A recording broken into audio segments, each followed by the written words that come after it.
Okay, for this demonstration, I'm going to make a ceramic animal, one with 4 legs. Here's 2 examples I've done in the past as class demonstrations. So these I've made pretty quickly. They both consist of a center body that is hollow, a hollow head, and 4 legs that are hollow, okay? And so there's the air holes to let the air out of the legs. I have an air hole right underneath the tail there, and I have an air hole for the mouth. So this is the elephant, and then this one is a little bear, and again, same thing. Hollow body, hollow head, hollow legs, an air hole to let the air out of the body, air hole for the legs, and I made an air hole from the head into the body, so I didn't need one for the head itself. So these are the 2 things we're going to make, and it is always good to have references, and those references are right here. I'm going to make an elephant.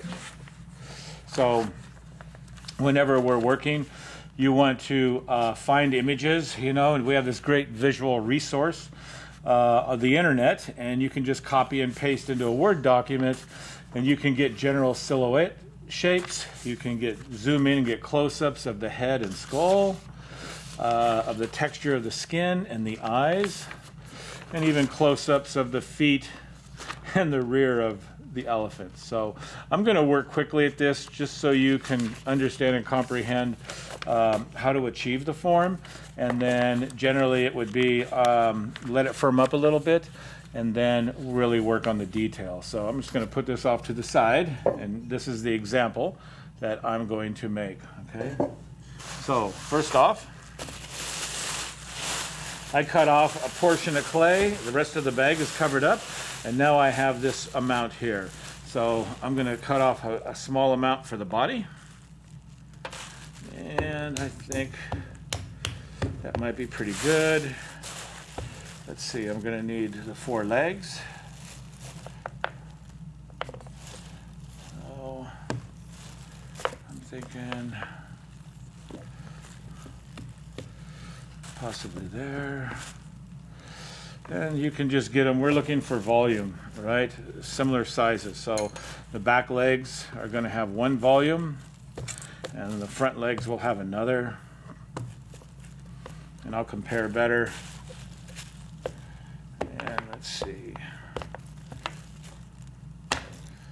Front legs. And then head. I know I'm going to need more clay for the head. So put this here. All right. So first off, these are my components, and I'm just going to get them to the right volume. So I'm going to roll a carrot shape a little bit. And I'm just going to check for similar size. So I think these are going to be the hind legs.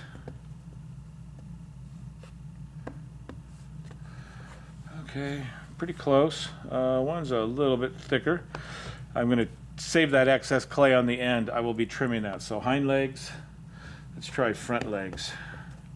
Again, a carrot shape, pinky touching the table. And I'm dropping it, trying to make a carrot shape. Okay, so these are definitely smaller in size and volume of clay. So these are going to be the front legs. And maybe this one will work. Okay. Again, I'm dropping it. And this doesn't have to be perfectly round right now, but what I'm striving for, this is different than making a regular clay coil. I'm making a carrot shape. Okay. And then the body. You know what, I'll use all of that for the body. I'm going to get a little bit more clay for the head. I'm going to make this one slightly larger than my example.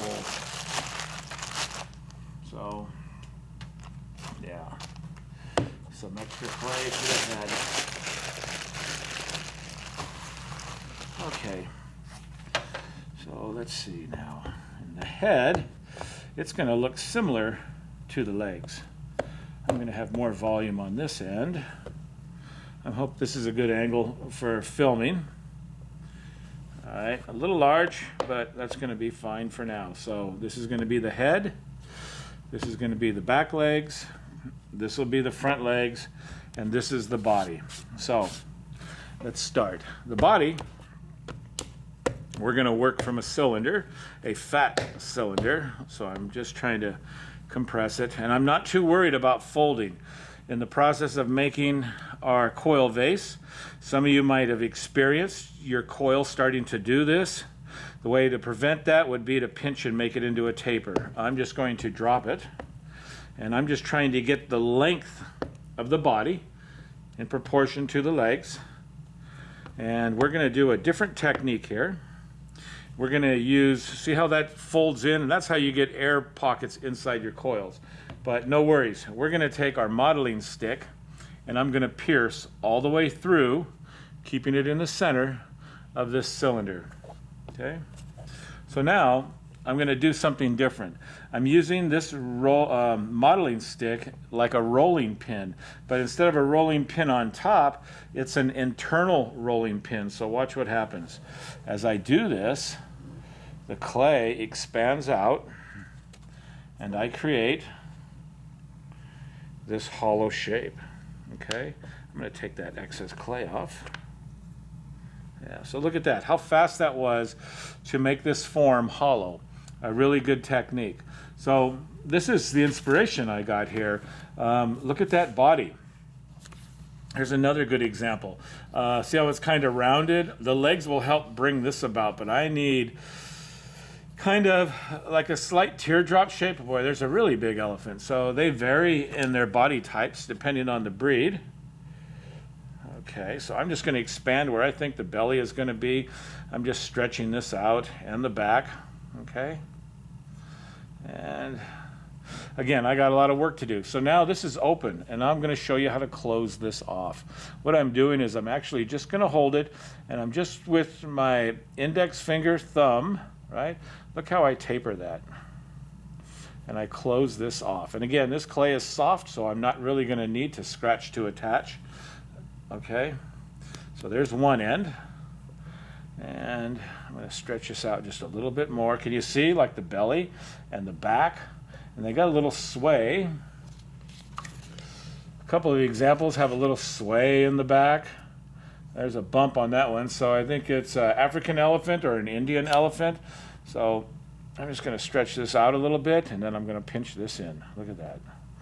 So you just coax it in and then close it off. And we've already made the rattle, so you know once we trap air on a piece of clay, it gives us resistance so we can further manipulate it. So at this stage, I could take my flexible metal rib and I can go ahead where I just close those ends off. I'm going to just seal this up, okay? And I'll do the other end. And right now, I'm going to figure out which end is going to be the back and which end will be the front, so I can do some further manipulation. But there's the body of the elephant already, okay? So I'm going to lay that right there. And these are going to be my hind legs, okay? So first I want to make sure they're flat. And I'm just going to take a look-see here, and proportionate-wise, with that leg, that's an awfully skinny leg, right? But I think the length could be right with a little bit of trimming. But this looks a little skinny compared to the body, but then again, we're going to use the modeling stick and we're going to hollow these out. So before I start, you always want to get, if you're working in symmetrically, if you're making arms or legs, you want to do the same to both pieces before you proceed to the next step. And that's just what I'm doing here. I'm checking for volume and for similar size and shape. Okay, now I'm going to hollow these out. So I don't want to go all the way through like I did with the body. I'm going to leave myself a good ½ an inch. So here I'm using the stick to gauge. My index finger is holding that firmly. I'm going to go into the center, and now I'm going to hollow out these legs. And I can also see, I can go up near where the hip is going to be or the shoulder is going to be, and I can stretch this portion out and make it bigger. Okay? If I wanted it to come back in, I could gently roll. But look at that. That is hollow, one hollow leg. Okay, clean your tool, do it again. And I'm going to leave about that much. Go all the way into that mark I have. Start to hollow. And again, I'm going to come over here where I want it thicker and wider, I mean. There's the other leg. Okay. Let me do this one just a little bit more. So yeah, you can roll it quite thin on the interior with this technique. A great construction technique. Okay, so these are the front legs. These are a little bit thinner. Again, I'm always trying to use my references. Look how thin those legs are. Using your references, you keep checking with your references and making sure you're in the direction you want to go. So these are going to be a little bit thinner. There's less clay. So I'm not going to go and roll too vigorously at the very end where the foot would be. But I'm going to roll here. And maybe just a little bit more up on the shoulders. Okay. Another hollow foot, front leg.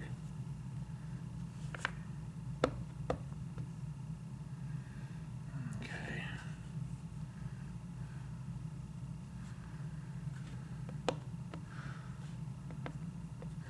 So, right there, again, measure.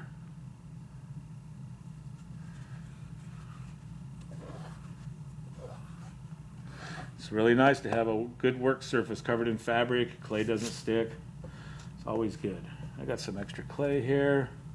Put this in the bag. I don't want it to dry out. We'll use that for the ears. Okay, this is the head, and in volume-wise, it doesn't look like an elephant head yet, and there's a lot of clay, but I'm going to give myself a lot of extra material on the back end of the head that I'm going to be using to attach. So I'm making the head and the trunk all in one piece. And I'm going to leave myself some extra material that I'll be able to join the head to the body. So first, let's get a shape. Okay. So this is going to be the head, and I'm going to kind of round this off a little bit. See how I'm beveling that? I don't want it to get too wide there. And then now this is going to be the trunk, and I like to, when I'm rolling coils, it's a good idea to cover these seams or folds, and I'm also going to pinch that close because sometimes those seams and folds can just keep extending and you can ruin your piece. So now I'm going to just try and create the trunk, and I want to see what I'm doing, so I'm going to put the references here for me to see. Nice big trunks. So I'm thinking that trunk is going to be about that long from here to there.